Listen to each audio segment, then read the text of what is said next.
Hi everyone and welcome to Bad Car Symptoms.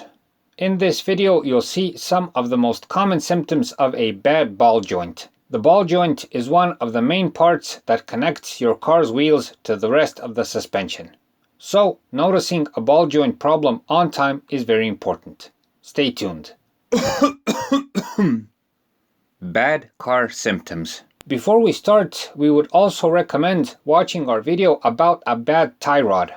The tie rod is also a crucial part of your car suspension, and the symptoms of a bad tie rod are almost the same as with a ball joint. So if you think you have ball joint problems, checking the tie rod also is standard procedure. The car pulls to one side. The first symptom you'll probably notice is that the car pulls to one side when driving. When everything is okay, the car should drive straight without any problems.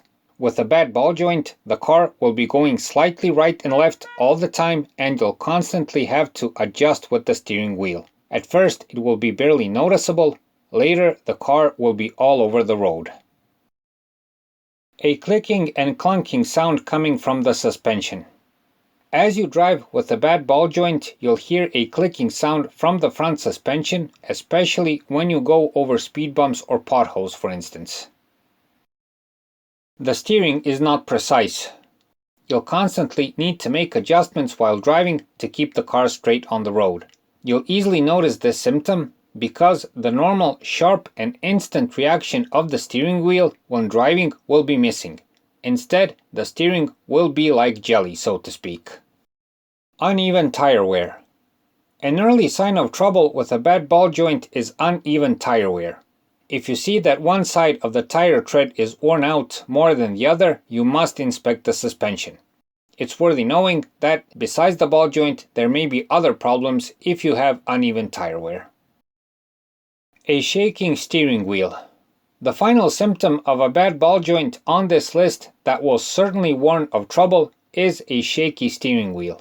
At first, the shaking will be barely noticeable, but it can later become heavy shaking or, even when the ball joint is on its last legs, into strong jolts.